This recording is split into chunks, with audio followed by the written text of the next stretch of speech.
Okada Medley has one of the most impressive selections I've seen in a buffet. Pero may problema. Isa rin siya sa pinakamahal with a rate of 3,788 pesos per person. Meron siyang 7 stations, including a room na wala sa ibang buffets. Worth it kaya? Alamin natin. It's a beautiful day for a food trip. Let's go!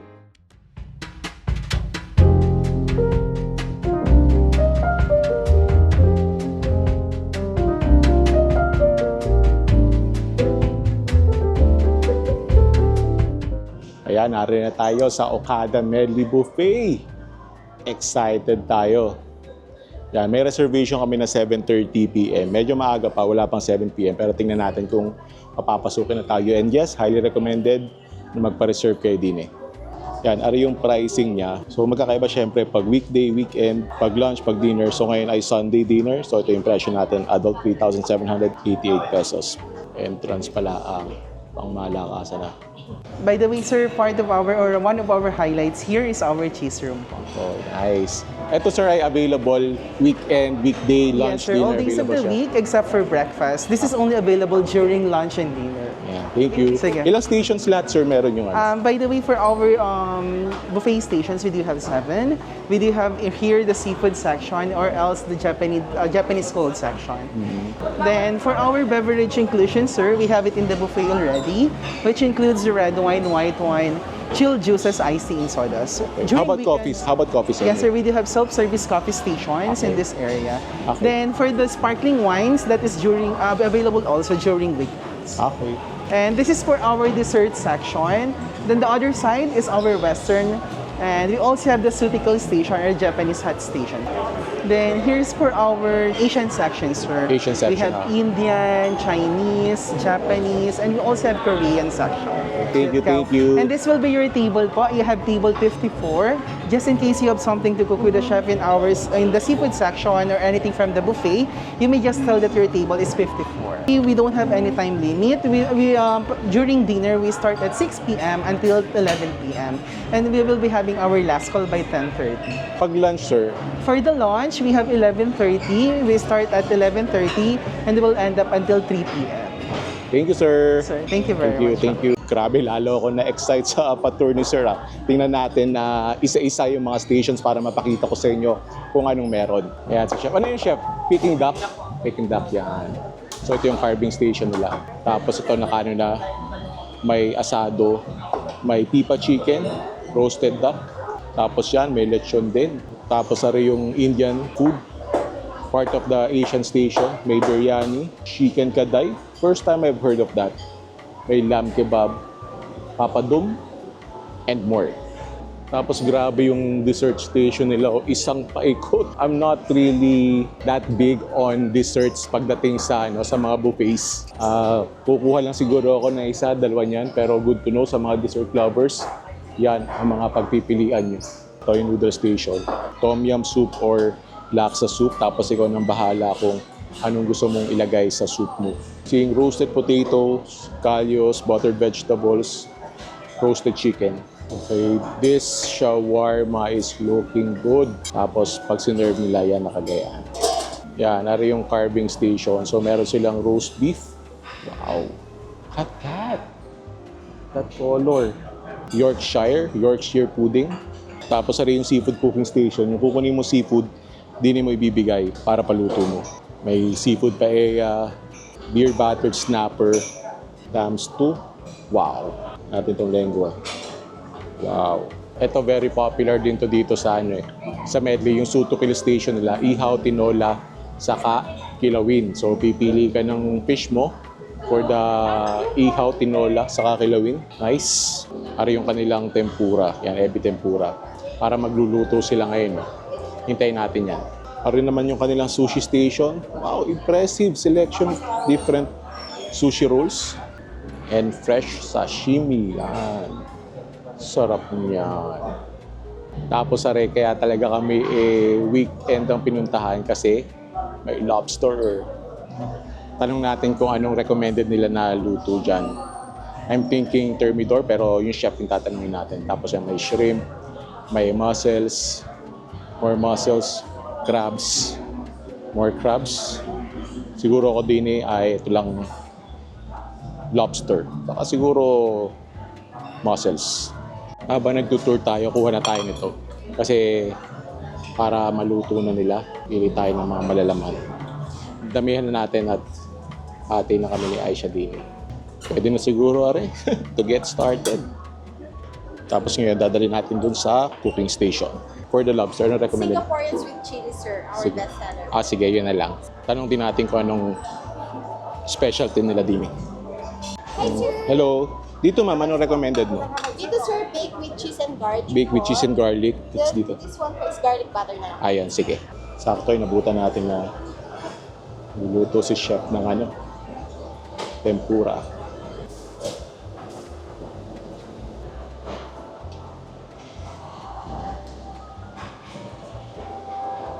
Singaporean chili lobster. Tapos naglabas sila ng complimentary bread. Tapos yung tempura. We're just waiting for the mussel saka yung shrimp. Ayan, thank you. Tapos ito naman, roasted pork belly. Wow! Ito ang ating meat plate. Chimichurri daw recommended ni chef dito. Tapos peppercorn sauce for the frying rib. Yan. Tapos kuha pa tayo ng ibang karne. Thank you, chef. Tayo roasted duck. And lechon.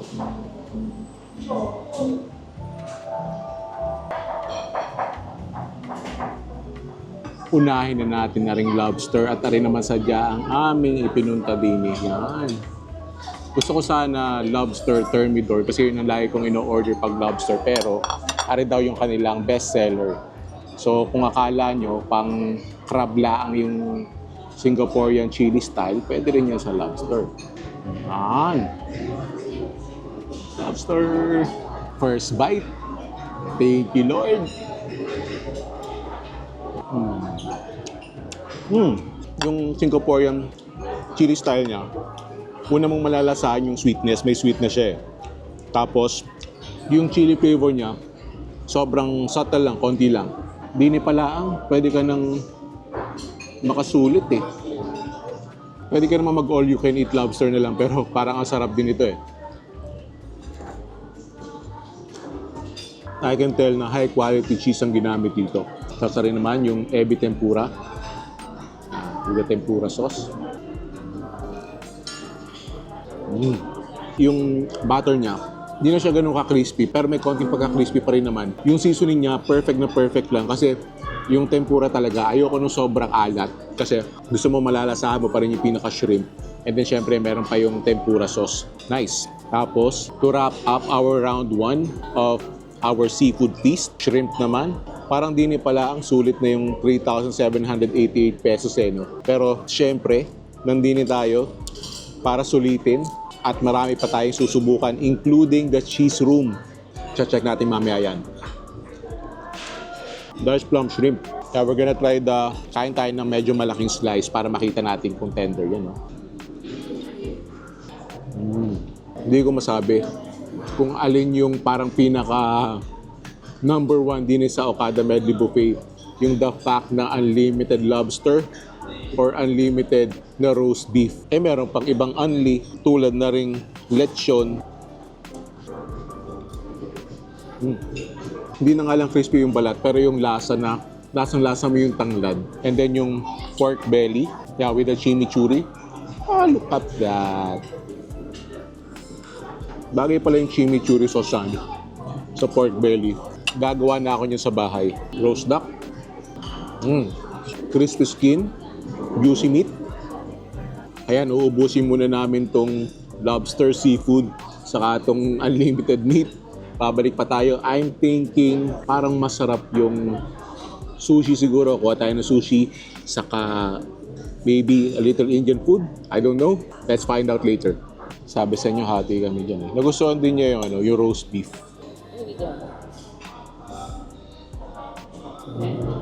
Mamaya, abangan nyo pupunta tayo sa cheese room.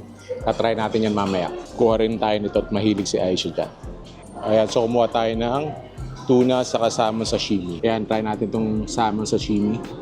Lagyan natin ng wasabi. Sobrang lambot ng salmon. And then tuna. Alam ko marami sa inyo na mahilig sa sashimi. Dine, masusulit nyo rin. Ito, Filipino food. Adobong salmon. Wow. Bihira yan. Woo! Wow, look at that. Grabe, nagmamantika po. Parang sarap niya na. Sana masarsa. Sana iyon.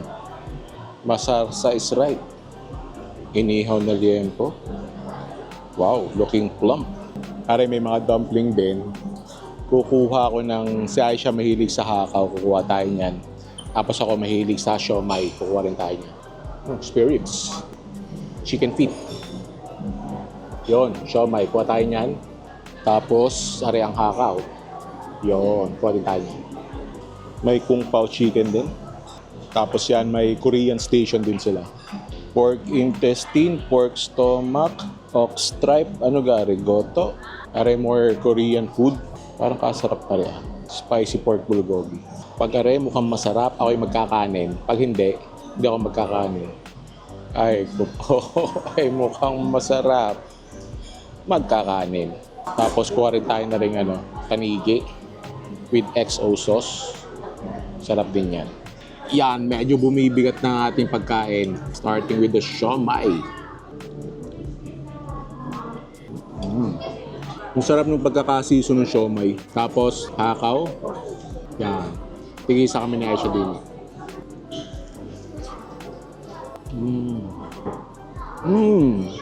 That is good hakaw. Hindi ganun katik yung wrapper niya. Although parang medyo chewy yung wrapper niya.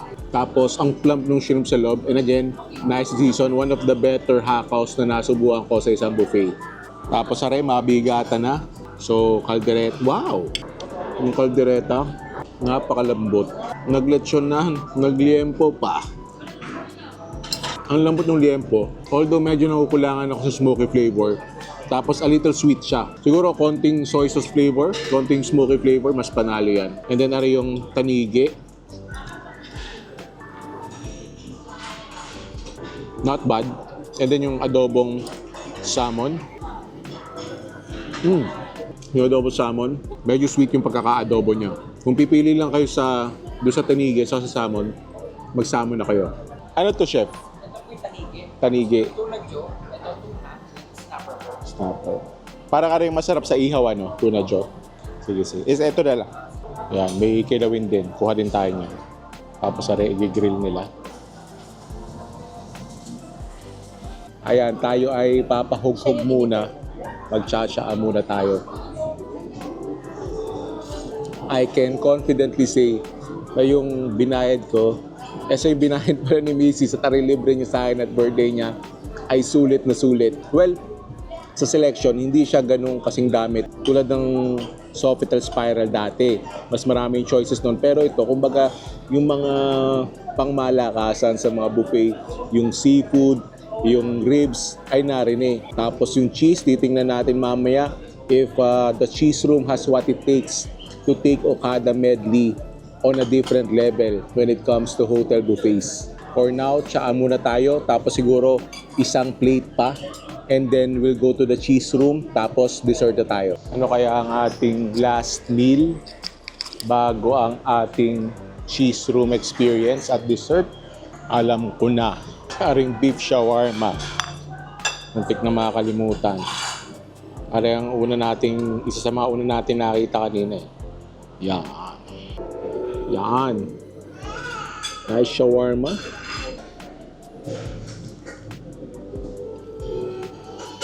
Yung lasa niya, yung authentic na beef shawarma. Although, a little salty, pero tender.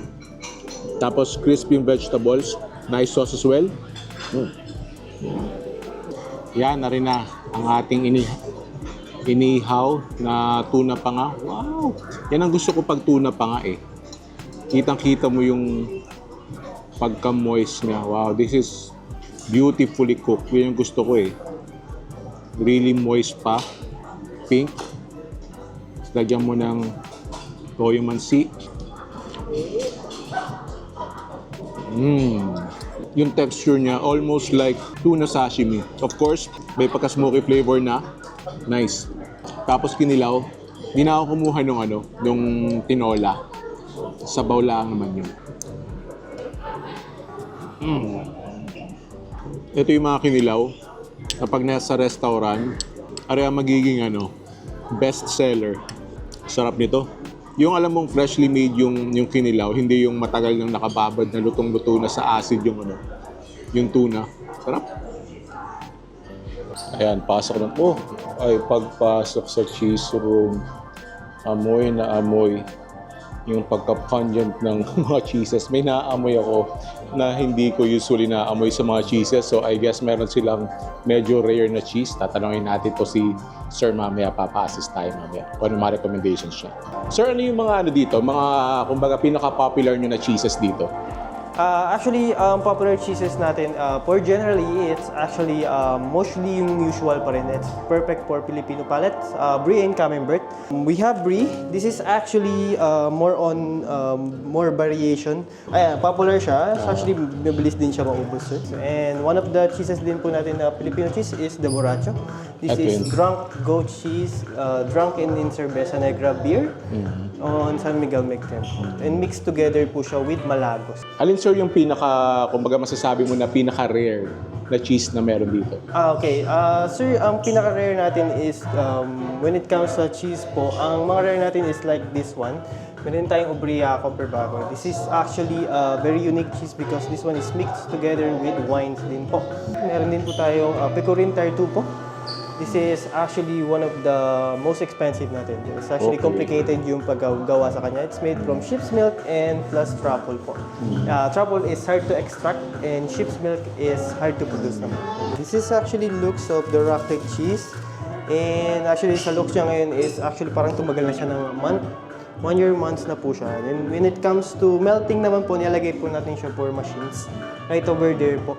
And then we scrape down po yung na-melted part na nasa ibabaw po. It's actually meron siyang nagbibigay siya ng nutty flavor and savory flavor. This is with Stilton. We call this King of Cheese. Nilalagay lang po na siya for a top of La Bouche bread. Ayan po. Trivia lang po. King of Cheese is Stilton. This is from Cambridge, from England naman po. Ang ating Queen of Cheese po is from Italy, which is the Parmigiano Reggiano. We use for cooking pasta naman yun. And then for this cheese po, is actually lalagyan po siya ng raspberry. Pwede rin kayo gumamit ng grapes or honey po. Actually, ang best pair po dito is raspberry. Lagyan lang natin siya ng konting cranberry on top. This actually helps dun sa cheese magkaroon ng chewy texture when it comes to crack and creamy ng cheese tsaka ng jam. And for the beverage, yung sinabi ko sir kanina, nabibigay ko sa inyo, it's actually winter times na po siya lumalabas. It's actually a very unique and very soft po siya. For this cheese, is actually good po siya for honey naman po. Lagyan natin siya ng herb honey. Actually, when it comes to honey, any preference for honey, normal honey with truffle, okay lang po sir. So actually, pwede siyang dagdagan din ng, this is called apricot po. Apricot is sister of peach. But lastly, yung favorite ng mga Filipino cheeses, actually brie. Pwede lang natin siya i-mix together with local ano pa rin natin, like raisins, yan po, and honey. For normal honey, for this one, sa brie. Tapos yung ating raisins. Tapos yung special natin, sir. Yeah, this is actually Manchego cheese. This is one of the best cheese po when it comes sa Spain naman po. This cheese contains of sheep's milk. Curado siya, sir. This is version of curado. May mga shards po siya ng mga salt po. And makikita rin po siya. Salamat, sir. When it comes, ganito lang po itsura niya. Circle po talaga yan, sir. Tupi lang sa gitna, sir. Roll lang po siya. Actually, may texture po dito na magkakaroon ng hindi na siya kailangan ng what call this crackers because yung cheese natin is hard cheese na po. Good pairs na lang po siya when it comes sa cold cuts kasi made from sheep's milk. Sheep's milk po is creamiest milk po sa lahat. Tapos honey, when it comes sa honey naman po, ko-complement kasi yung cheese and cold cuts through the sweet of honey. Ayan sir, try niyo po. Thank you. Wait. Yes, Ito yung recommended mo, sir, na pairing Yes, it's actually best po siya for after meal. after meal. Yes po, it's dessert wine, sweet wine po siya. Oakley brand, Ruby Porto, 19% po. Ari na yung last part ng ating meal. Siyempre, before the dessert, titingnan natin kung yung cheese room ng Okada Medley ay talagang dapat mong dayuhin. So, enough ba yung cheese room niya para piliin nyo yung Okada Medley over the other buffets? Let us find out. Pero kita nyo naman sa interview natin kanina kay Sir, napakarami ng choices din eh. Pero syempre, nasa lasa yan. Diyan magkakaalaman. Okada, tama ang pagkakalagay nyo kay Sir sa loob ng cheese room. He knows what he's talking about. Napakaganda ng pairing na to. Nandun yung pagka-salty ng cheese, yung texture ng crackers, yung sweetness ng jam. Wow! Ayan. Tinanong ni Aisha kung kakainin ko daw rin 4. Baka napaibig din siya. So ito, ikakalahati lang yung kakagating natin. Be, kumuha ka na lang ng iyo. Ubusin ko na ito. Ang sarap. Hindi naman ako masyadong mahilig sa cheese. Pag nandyan, kakainin ko. Pero hindi siya yung hahanap-hanapin ko. Na talagang pupunta ako sa isang kainan para sa cheese. Pero nung natikman ko to, wow, sarap. Actually, the cheese room is so good na kahit ito lang ang puntahan mo sa Okada Medley Buffet na talagang magpakabusog ka sa mga cheeses, sa mga cold cuts, sa mga crackers, sulit na yung babayaran mo. Siyempre, kung budget mo, gayon. Kung may budget ka talaga, sarap. Needless to say, kung cheese lover ka, punta na din eh. Now, on to dessert. Yan, dinalhan tayo ni Sir ng yung raclette. Diba kanina yung sinasabi niya yung cheese na ilalagay dun sa yung mini-melt sa raclette. Tapos yan, may bread.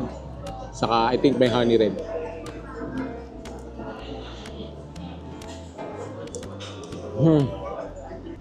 It's like parang kumakain ka ng napakasarap na cheese pizza.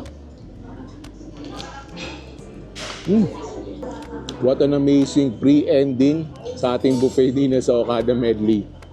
Now on to dessert. Halo-halo o ice cream? Ice cream na lang. Sir, isang scoop ng chocolate. Chocolate ang parang masarap yung pecan tart na rea. Yan kukunin ko saka pa tayo isa. Aring mango parfait. Thank you sa libre. Happy birthday. Love you. Ayan, to wrap up our amazing at napakasulit na Okada Medley Buffet experience, tayo magde-dessert na. Can I recommend Okada Medley Buffet? Yes. Especially kung nagse-celebrate kayo ng special occasion or kahit naman hindi, kung gusto nyo lang kumain ng seafood, ng roast beef, and especially cheese, highly recommended ang Okada Medley Buffet. Pero sa tingin nyo, nasulit ba namin yung 3,788 per head na bayad din eh? Let me know in the comments. Although tingin namin ay napakasulit naman. That's it for today's vlog. Thank you for joining me. Sana nabusog kayo. Sana nag-enjoy kayo. And if you did, make sure to click on the subscribe button and notification bell and watch my other vlog right here. Thank you for watching. I'll see you in a bit.